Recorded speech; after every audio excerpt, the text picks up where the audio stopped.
Welcome to the Kind Leader Podcast, where empathy meets action in the world of leadership. Your host, Gino Degregori, engages with innovators and seasoned professionals from diverse sectors, all demonstrating the power of leading with kindness. And now, your host, Gino Degregori. Today's guest teaches us how courageous leadership is not about perfection. It's about clarity, compassion, and the willingness to grow. If you're a leader navigating uncertainty, this episode will grow and inspire you. Hi, I'm Gino Degregori, and welcome to the Kind Leader Podcast. Our guest today, Lani Phillips, is the founder of Full Circle Leadership Group and a former vice president at Microsoft, where she spent over 25 years in roles that span global leadership, partner ecosystems, and transformational culture work. She's a passionate advocate for empowering emerging and frontline leaders. Her Full Circle framework brings a deeply human, holistic approach to leadership development.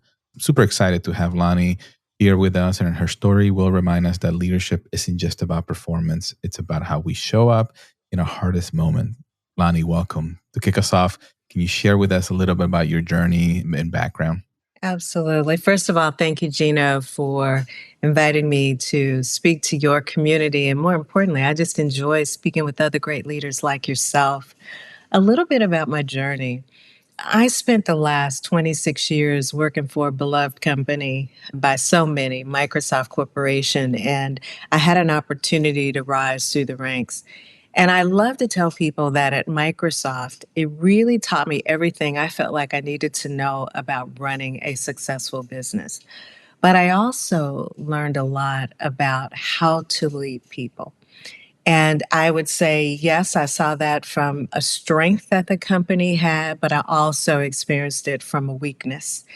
And as I was at a point in my career where I was looking to make a pivot, I decided that it was important for me to really lean into my passion around developing the future generation of leaders, because one of the things that I had noticed is that the heart from leadership was gone. There was more of a focus on drive for results, which is so important, but they were losing people along the way. So what I wanted to do was to really invest time in developing a framework that I call the Full Circle Leadership 360-degree framework that really focuses on a leadership operating system to help people have the foundation to be able to lead successfully, where you really bring the humanity back, also while driving for results. And you have to bring those two together. And that's why I made that pivot. And I really wanted to invest in the next generation of leaders so that they have the tools to be able to support them in whatever capacity they want to be in. But as they're leading people, I want them to be able to do it in a way that brings people along with them on the journey to drive said outcomes that they're going after. Beautiful. Well, congratulations on your, success and amazing career with Microsoft, and then the impact that you're making in people's life with this new career or the career you've been leading here. Thank you. Absolutely. All right. And I'll circle back with a few follow-up questions here in a minute. But the first question I love asking my guests is, what does being a kind leader mean to you? Well, I've thought about this one knowing that I was going to speak with you. I think if I were to say it in the most succinct way, the most succinct way for me is kind leadership is when you are really leading with your heart and backbone, but remembering that you have to keep people at the center while also making sure you drive for results. To me, if I were to unpack that a little bit further, I would say to be a kind leader, it really takes a few things, and I try to anchor on the letter C. I think, one, it takes clarity. I think clear as kind is something Brene Brown has always said. Yep. And I have found that to be so true. When you are super clear with your people about what the expectations are, what you need them to accomplish, what you think their strengths are, the areas for development, people appreciate that. So that clarity is so important. I think connection is also Mm. so important. In order to be effective as a leader, you've really got to invest in connecting with your people to get to know them, understand what motivates them, understand what their strengths or our zone of genius is that you can Mm. leverage in your business, and understand where they may have those challenges. So I think connection is so important. I also think we also have to be willing to cultivate talent. Mm. That's a good one. We are really good at judging talent to say whether it's good or bad, did you get the results or not? But we don't invest in the talent to say, Yeah. who can I pair them with that could really help them in areas where they are not strong? And where are opportunities that I can let them lead and help others because that's a strength of theirs? And how do you give them the necessary visibility and support for them to continue to grow in the business and to accomplish the goals that they have set out for themselves? To me, I think all of that is important around kind leadership, and everything that I teach, because I don't understand another way to do it, is understand that there's a people element, but there's also a business element where you have to get the results, but there's a way to do that together. And to me, it's so important to show leaders how to do that. Beautiful. Well said. And then I definitely want to talk more about those three C's and the framework that you have, potentially with some examples. But Mhm. a great answer. I love that perspective. And the thing that resonated with me, people at the center that is driving results, right? Really invest in the people at the center that is driving results. Because if you don't, and then you're not going to have people that are going to be able to support you or trust you or really believe right in And the mission of the organization, and it's just going to be like, I'm just a number. I can go somewhere else to be that, right, that could pay me more or whatever. Right? So, yeah, that's for sure. And we already seeing it. You know, the people they're recognizing that companies aren't loyal to them anymore. So they're not mm, willing to be loyal to the companies. And so I do find that the difference maker is when a leader invests in their people and those individuals feel supported by their manager, then that's when the loyalty shows up on the job. But you're right, if you're not doing those things, they're going to go somewhere where they can be happier. I heard in one of your other podcasts someone indicating that with millennials, they yeah, were saying how they'll quit and not even have a job to go to because for them it's about their mental health. And they're saying this is not a healthy culture for me to bring out the best in me. So I'm going to go on and work, find something else to do. That is the right, environment we have today where people are saying, I don't want to be miserable like my parents were. I yeah. choose more joy. I choose more meaning. I choose to be places where I feel valued and respected. So I think you're going to see that more and more. Oh, I'm seeing, and I'm and I'll share some of the things that we're doing internally here to kind of make that change and impact. But one thing I was going to ask is, as part of your career Mhm. that you've had, is there a moment in your career that you had a mentor that essentially was that kind leader that kind of gave you either candid feedback or good advice or that kind of, do you mind sharing, No, not that? at all. I've been really blessed. I've had a number of people in my career that took a personal interest in me and really invested in me. But there was one leader early in my career that even to this day, I still talk about him as one of my favorite mentors. And he probably didn't even see himself as my mentor. He probably saw me as more of a skip level boss, but he took the time to take me under his wing. His name was Jeff Nyheim. Early on, he was one of those people used to refer to him as, very hard nosed, command and control. But one quality he had that I will never forget is he always invested in talent. And I had an opportunity to spend about a week with him. And I also traveled with him. And I learned so much just by watching him and through the conversations that we had. And his conversations were always anchored on one, understanding what was important to the business, but also trying to invest the time in connecting with me to Yeah, understand what drove me. He recognized where I had strengths and he would call those strengths out. He would tell me what the blockers were and tell me things that I could do to help remove some of those blockers to help enable my success. But he took the time to invest in that. And I will tell you, the time he spent coaching me was extremely valuable, but also what was valuable was watching him in action. And that's something that I put in the full circle leadership framework that a Yeah. lot of people forget. As leaders, we also have to role model. Yeah. We have to role model the excellence that we're expecting from our team. And I felt like he was an excellent role model for me just to follow along and watch how he interacted with people and dealt with problems. Beautiful, beautiful. Well, such an impact, right? And I'm sure he was just trying to invest in helping you, but and that made such a lasting impact. And what resonates with me is the connection he made. Yeah. Even if it was that 1 week, Yeah. that connection was powerful. It was powerful. More people need to do that. I don't think companies are investing so much in leadership development anymore. And it's unfortunate.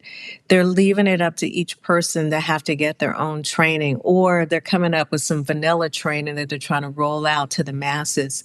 And I think they're really missing what it takes to really pull out the best in everyone to really build these healthy cultures and organizations. Absolutely. And it's a must now. Just like everybody has to embrace AI, right? Like in companies or whether you're in technology or not, you have to leadership and leading with empathy and leading with, caring about your people. It's right there or even higher in It importance really and is. priority. And just think, look at what just happened a week ago, a couple of weeks ago. I've lost track of my weeks already, where that mass layoff happened at Microsoft, right? 100%. And a lot of leaders were impacted. And I have a lot of students who are now saying, well, should I go into leadership? Absolutely. I think Microsoft had an opportunity to address span of control. How many people should report to one leader? I think the role of a leader becomes even more important when you start putting more people underneath them. So they need to have the skills, like you say, that compassion, that empathy, to really create that psychological safety, to be able to really connect and create cultures where people can thrive. That's going to be even more important. And so with the leaders that remain, they're going to have more responsibility. We have got to invest in them so that they can create environments where people can really deliver the results that the company expects, while also keeping them at the center and understanding the importance of giving them what they need to help them be successful. Yeah. And I was very much close to that a couple of weeks ago where this happened. We're a Microsoft, shop 100%. And unfortunately, some of the people that I've worked with and, here on the Microsoft Federal side has been working there for decades. You know, I've seen it. I got the phone calls. I know yeah, exactly what you're talking about. And yeah. So, yeah, the go ahead. tears and, they're questioning. I know what it's like to have multiple decades with a Yeah, company and then have to decide, okay, life has happened, right, right? Something that you didn't do, but just an event happened. They made a business decision that did not include you being on the roster. right. That hits hard for them Oh, yeah, yeah. because they start to question, did I matter? Did I make a difference? And for a lot of people who've been there that long, the company becomes their identity. Yes. And then it's detaching from that and figuring out who you are at this stage of life. Yeah. It's a difficult process to go through. 100%. And I'll dive right into that particular question here. But the one thing I wanted to add is you hit the nail on the head is the identity. They don't remember what life was before Microsoft potentially, right? I mean, I get it. and now what? That's all I know. My identity is what I've been doing, right, for so long. Yeah. And where do I go now? So I know you share your story about rediscovering yourself after 26 years at Microsoft. And maybe this is a good timing where what can share your story Yeah. and then what can you tell some of these folks that are going through this right now? Yeah. Well, you and I were talking earlier about resilient leadership. Yep.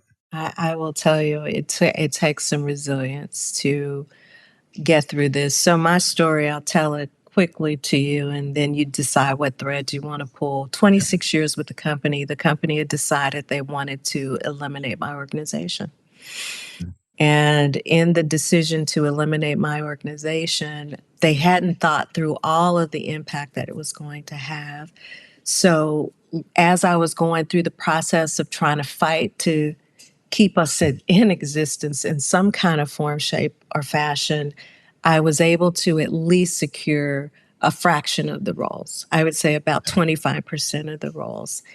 And I was faced with having to let people go after we had spent years transforming the channel sales organization, and they were really delivering results. Yeah. And for the company to decide they were going to invest more in AI and not invest in channel sales, it was just a blow to the gut. But also, what happened as I was going through a layoff of all of these people that I had in my care, I also found out that my husband of 21 years wanted a divorce. And so when you've had two major life events happen to you at the same time, it really does cause you to pause. So one of the things that I had to do immediately was acceptance. I had to accept the reality of what was happening on the job, and then I had to accept the reality of what was happening to me personally. But what I realized more than anything was I recognized that one, I needed to be good to myself and care for myself, and I needed to take some time off. So I did take a sabbatical. But I also, at the same time, realized that I needed a safe place to go to process these feelings. So I got therapy. And I did weekly therapy for a year. And I had to do it because I felt like my identity and everything I knew was wrapped up in the job and was wrapped up in being married. And I needed to rediscover who I was going to be outside both of those situations. With Microsoft in particular, they wanted me to stay. But I had to ask myself the question, am I just staying here because it's comfortable? Right. Or am I staying here because it brings me joy and I feel like it's aligned with my ultimate purpose? And I couldn't say yes to those two things. So I recognized this was probably my opportunity to plan a graceful exit so that I could redefine what I wanted the next season of my life to look like. I also, in the process, went through the divorce. I do have a 16-year-old son with special needs, and I'll tell anyone he was my saving grace through it all. But I also think it's my son, he has autism, that really has helped me be a more effective leader because it broke me from the habit of feeling like, here's what I want you to accomplish. I need you to go do A, B, C, D, and expect a person to do it the way you say it should be done. I have a son whose brain works completely different. Yeah. You have to give him the desired goal, but you kind of have to allow him to find his way there because his brain works differently. I think that's what allowed me to be more effective as a leader because I learned that command and control did not necessarily drive the outcomes you were really looking for at allowing people to be whole. But I would say to anyone who has life thrown at them, because life be lifing, let's just be honest, right? The first thing I would have them to do is to slow down and to take care of themselves, whatever that looks like. I took some trips. I did some things I love to do, like the spa. I spent some quality time with friends that I knew that loved me unconditionally, friends and family. I also think it's important that you get someone that you can talk to that's a neutral party to help you. And then you have to do the work. I call it the lonely work, where you've got to ask yourself the tough questions around what you want. What are those things you feel like you're really good at? What are those things that you feel like you have left inside you to do that you just didn't have time to do? And find a way to turn that into a new business, a new career opportunity, whatever it is. Find a way to pivot and allow yourself to find more joy and success in the next season. Beautiful. Beautiful. Well said, Lani. And let me pause and acknowledge such an amazing story, and what a powerful, resilient person you are. That's just Thank you. Now, we say resilience, but let's just go ahead and admit I'm human too. I had the good yeah. old ugly cry. Oh yeah. Oh yeah. My No, I get heart it. was broken. I was frustrated. I probably Hmm. said some things I shouldn't have said out loud. I mean, I was human through the process, but I Yes. think that's important as well. Yeah. I am just so grateful that I wasn't allowing it to be destructive, because a Yeah. lot of people can turn to destructive behaviors. And I was determined to really focus on positive behaviors and Yeah. positive habits moving forward, because this didn't happen to me, it happened for me. That's exactly right. That's the opportunity for folks listening out there is the world is not happening to you, it's happening for you to learn, right? And at that moment, I'm sure if somebody would have told you that while you were going through them, you would like, get out of my face, right? It's And like, like, I don't want to you hear know, that right now. exactly. Exactly. But just like seasons and weather, right? It comes and goes. It comes and goes. It's a waves, right? It is, and I'm grateful for it. I'm Yeah. grateful for it on this side. Yeah. On this side, going through it, I wasn't grateful for it. But on this side, I look back on it and I go, what a blessing it Yeah. was for all of it. Yeah. All of it happened for a reason. And you know what? I am so grateful that I walked the journey I did, because now I can come to the other side and it Yeah. allows me to coach more effectively. Exactly. And that's the part that I think old school leadership didn't care about the connection and the people, right? And I want to be respectful, right? I mean, there was this different style, different times, but now the more we connect and truly empathetic and Mhm. understand what's going on, not to deter because we still got to run, if it's a business, we still got to run a business, but if we are not connecting with our people, and who knows what could be happening, divorce, kids, school, like money, Illnesses. some we don't, right? Illnesses, right? People So hide things. right. So amazing to me. The people who are so busy wearing armor to show up one way at work, trying to hide everything that's happening to them, where Yeah. when they are doing their job, it shows up in small ways. And as leaders, sometimes we miss some of those signals and cues. And if we would just slow down and connect with people and hold space for them to just be authentic and real about where they are, we could find ourselves as leaders even coaching more effectively Yes. through it, because we think that people are only one way, but they're not. Everybody's got a lot of things happening in their life, and sometimes they just need a soft place to fall in the moment. Yes, absolutely. And you talked about what our organizations doing. Don't let just the people learn on their own. Like if you truly want to create a culture, Yeah. an environment where an ecosystem where people feel connected, I will use the word love too, right? Mm-hmm. To be taken Absolutely. care of and supported. Be intentional, and I'll share a little bit about what we're doing here within the organization. I've been a big advocate of kind leadership, obviously, right? Yes. And but just in the last year and a half doing this podcast, learning so much from people like yourself and their stories and the frameworks, right? Really investing a lot. So we're starting this new 6 weeks program that I am taking my time to teach. Good Right for now, you. we're doing leadership as well as senior leaders, and I'm doing a 6 week program. I started it yesterday actually, and the Congrats. first session was kind leader equals empathy and clarity. Mm-hmm. That is the kind of like, this is what we're all about.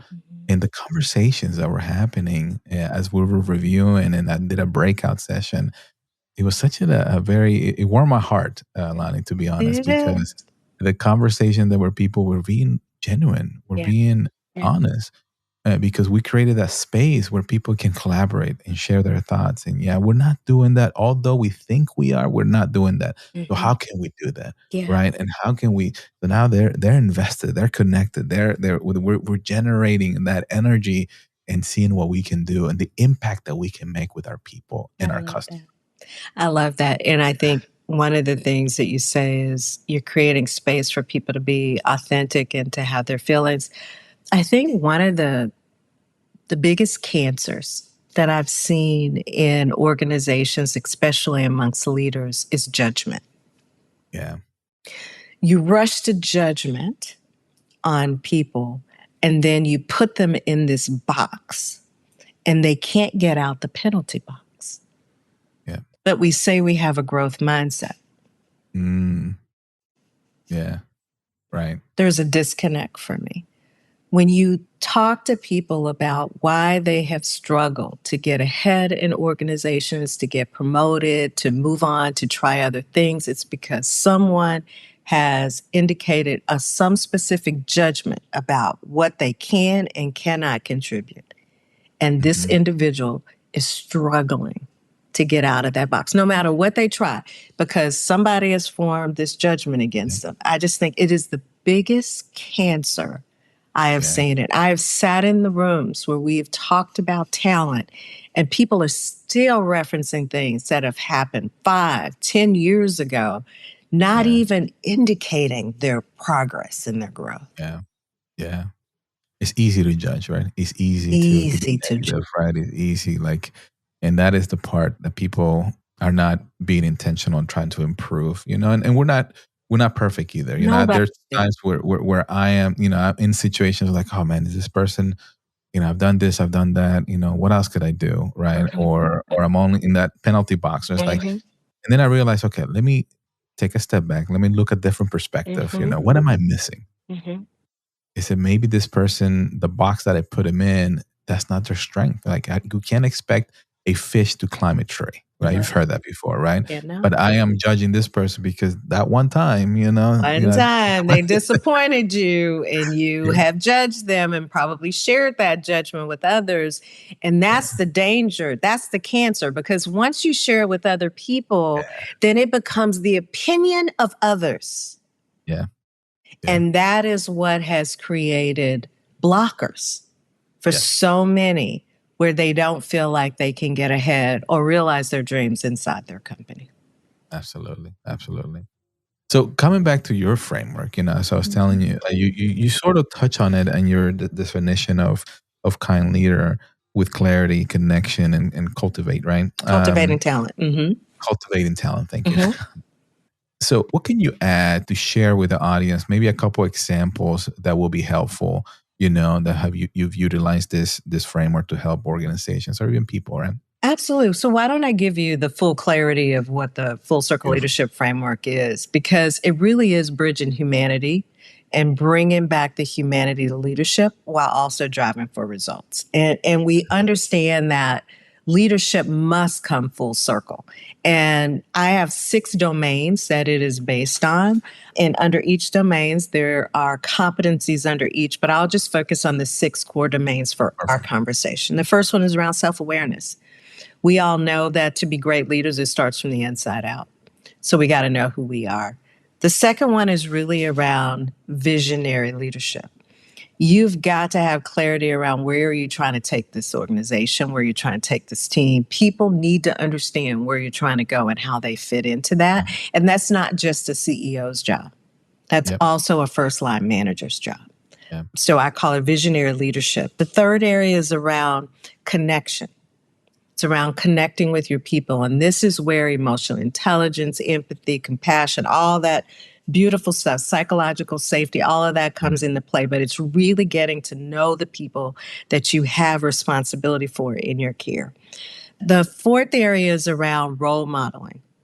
I talked a little bit about role modeling, but you've got to have the responsibility of leading with excellence around how you expect other people to lead. But you also have to be a responsible person for connecting with stakeholders, understanding where things are working, not working, bridging those gaps, especially in these highly matrixed organizations.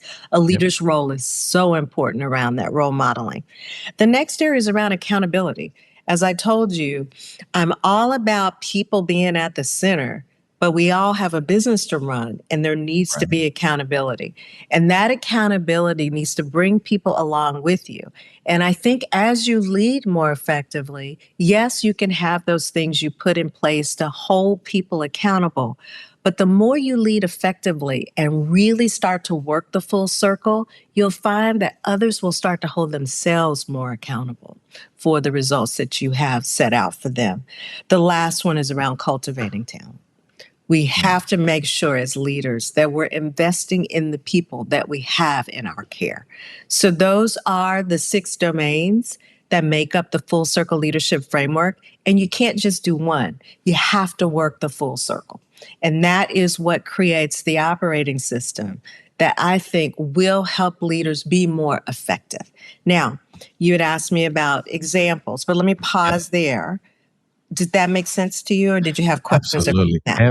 Just two things. Amazing. I like the framework, and I love even more the circle. It's almost like the infinite. You gotta continue to do the daily. It's not just do it once, check the box. I'm good. Right now. You can't do that. No, it doesn't work like that to be Right. effective. Right, exactly. And the ones that really resonated with me, Lani, is the self-awareness, right? And then the accountability. The self-awareness is, I don't think I was really self-aware of who I was or what I wanted to do. I knew I had the passion and the drive to do things, right? Yeah. But around COVID was really something where it really hit me with like, okay, purpose, right? And I have my own challenging stories. I won't get into it, right? Like that allow me to where I was very emotional, even crying too on certain things. Yeah, I'm not afraid to say it, but allowing that moment to reflect on yourself and being self-aware of who you are, right? And what is your purpose. It's very important. And once you define that and get on board with that, the rest is, I don't want to say it's easy, but it should click better, right? It does. And I don't know about you, but I feel like with self-awareness in particular, this is where you get to anchor in on your value system. What drives you, right? And thinking about the impact you have on others and where you're going to make those adjustments. And it becomes your compass for how you operate with everyone. Yeah. One of my favorite quotes, I probably shouldn't share with you now because I think you're going to rapid fire me, and I'm going to come back to this one because this is something I say to myself all the time. It was a quote I heard Maya Angelou say. She says, people will forget what you said. People will forget what you did, but they will never forget how you made them feel. I love it. And so that one right there becomes my mantra, my quote, my thing that I always check in on. And I always say, I want to treat people the way I want to be treated. But I also think about, how am I making them feel? Yeah. Because if I am making them feel less than, then I have done something wrong. Absolutely. Right? Absolutely. And I can still not be satisfied with the level of performance and still lift people up and elevate people up so that they still feel empowered to go do something different. Absolutely. But that is something really important to me. And that's all rooted in self-awareness, who we are and how we want to show up in the world. Absolutely. So that's wanted to kind of make sure, and that's a really good quote, and I want to come back to it. Sure. So you were going to get ready to give us an example? Sure. So I've coached a number of people. So I love, just so you know, my target audience that I love to focus on are aspiring leaders.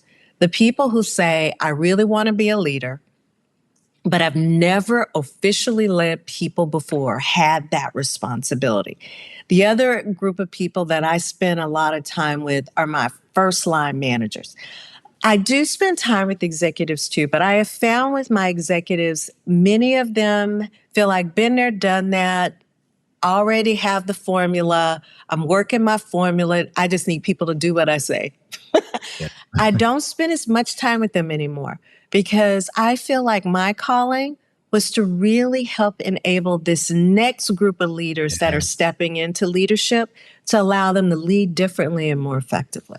So I actually had a couple of examples from my last cohort where many of them sat down and really did not think about the importance of self-awareness. They also, when I went through the framework with them, they all had these reflection moments of saying how they saw so many leaders miss some basic things that could have changed the outcomes. Right. And the areas that I felt like that came up consistently in my last cohort was connection, and cultivating talent. Yep. They felt like their leaders, whenever they were doing one-on-ones, had their own agendas that was more focused on the business and didn't invest in them. And they all began to share with me how they felt less than and how frustrating it became because they felt like they were just a name on an org chart, but they weren't a real person who was trying to drive the business forward. Oh, And wow. I heard that consistently from the people aspiring to be leaders is they felt like that there wasn't a deep investment in connecting with them, and there was no investment in really cultivating the talent in the areas where they strive, how to leverage that and exploit that on the team. Where they were challenged, how to pair them with people that could help them in areas that were not their strengths. Because I have this fundamental philosophy. Not everybody was meant to be great at everything, Gino. Right. There are some areas that you may not be strong that impacts your ability to be successful in the role you're in. In those positions where you have individuals where they have gaps in areas that's preventing them from being successful, invest. Yeah. If it doesn't impact whether they're successful in the role or not, then don't worry about it. Leverage other people for their strengths in that area. Yep. And that is really a philosophy that I think has just been reinforced the more I coach and develop people, is because it's the one thing that they feel like they're missing at work. Yeah. It's Right. no one to care enough to invest that time in cultivating them and helping them to accomplish their goals.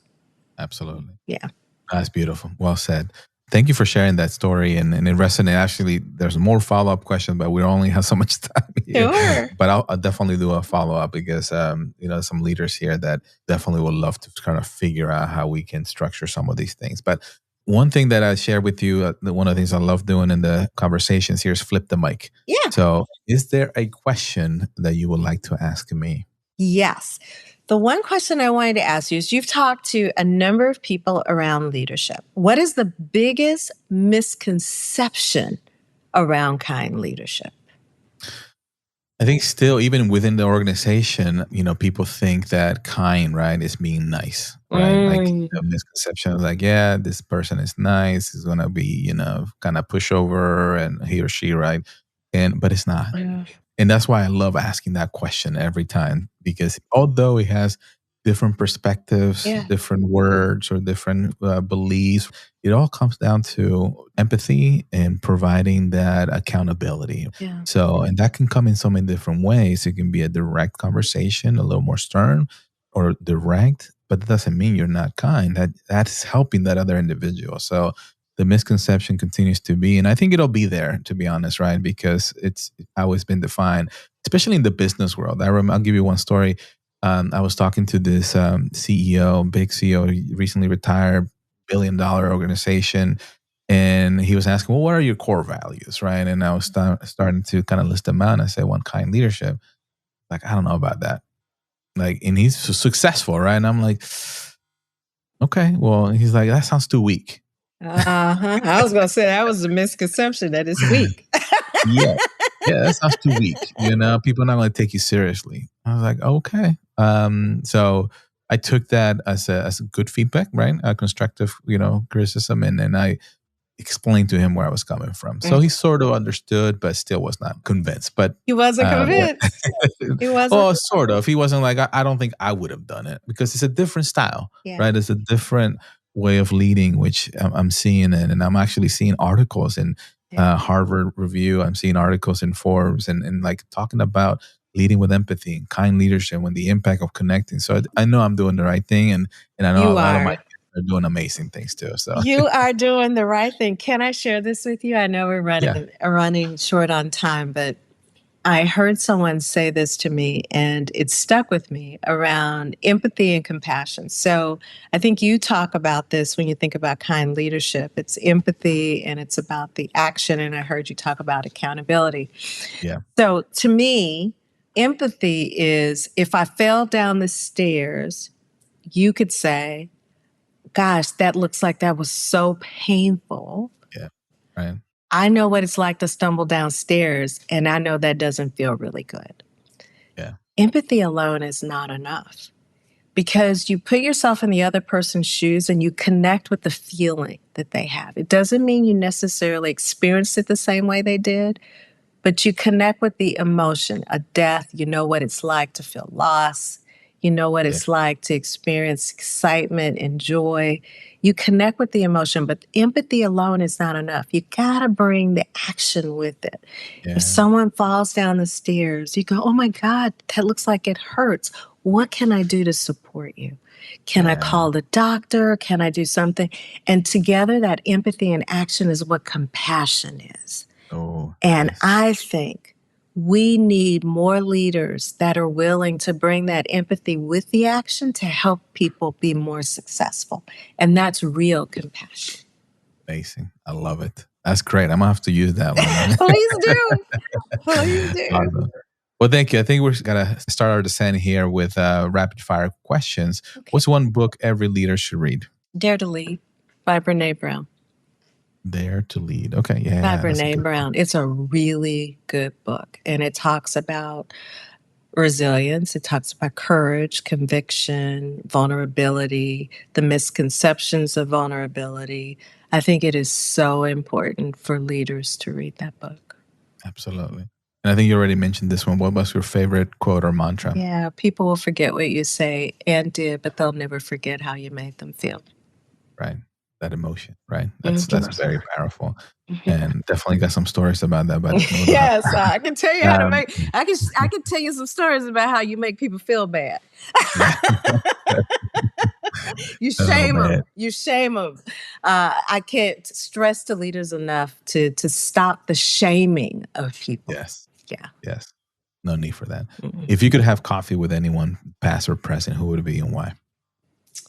You know, I'm going to pick something probably not shared by many. There's a lot of different people I could pick in the world, but I'm going to say it would be my mother and my father. My mother died when I was 12. And as I've grown into the woman that I am today, I find myself longing to have had the more adult conversations with her about life. She died early because she had cancer, but that's who I would love to sit down and have coffee with. It would be my mother. Amazing. Yeah. Amazing. Yeah. Well, thank you for sharing that. Yeah. So, Lani, where can our listeners connect with you, learn more about your work? Yeah. I would love for them to follow me on LinkedIn. They can also go to fullcircleleadershipgroup.com. And out there, you can learn everything that I'm doing. I have a fall cohort that's starting for aspiring leaders. I'm really excited about spending 10 weeks with them. It's a hybrid course where you get to have some online content. We have group coaching, and I do individual coaching so that we make sure, and there's community support. So we make sure that you're being hit from all angles, and we meet you right where you're at and help you understand how to get where you're ultimately trying to go. But you can also do request one-on-ones with me out there as well. So fullcircleleadershipgroup.com. Beautiful. Any final thoughts, message they want to leave our audience with? I think my final thought would be to everyone is just the importance of really leaning into kind leadership, which is the name of your podcast. Understanding that it doesn't signal weakness, it actually signals strength. Yes. Thank you for that. And I appreciate that. Seeing that impact that we're all trying to make here and train our folks. It's been an amazing conversation. I mean, I took full notes. I've learned a lot. I tell people, like, I really enjoy this podcast and having guests because it's not just sharing the content out there for people to learn, but I'm also learning every time I get an opportunity to get this entire 6, the framework. I mean, it resonates well with me. So I look forward to understanding a little bit more. So thank you for that. My pleasure. Thank you so much for having me. Awesome. And then thank you, our audience. Thanks, listeners out there, for listening to the Kind Leader podcast. And remember, be kind, bring value, rise together. Have an amazing day.